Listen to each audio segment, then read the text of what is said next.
लातूर जिल्ह्यात एमआयएमच्या सर्वच पदाधिकाऱ्यांनी पक्षाला सोडचिठ्ठी देत चांगलाच हादरा दिलाय। जवळपास 1,500 कार्यकर्त्यांनी घोषणाबाजी करत ओवेसी बंधूंचे पुतळे झाले यावेळी। ऐन निवडणुकीच्या तोंडावर लातूर एमआयएमचे जिल्हाध्यक्ष मोहम्मद अली शेख यांना काढून नव्या जिल्हाध्यक्षांची नेमणूक केल्यानं हा प्रकार घडलाय।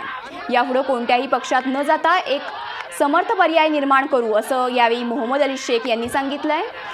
त्यामुळे येत्या 7 तारखेला लातूरमध्ये ओवेसींची जाहीर सभा होणार आहे। त्यावेळी नेमकं काय घडतं याकडे सगळ्यांचंच लक्ष लागलंय।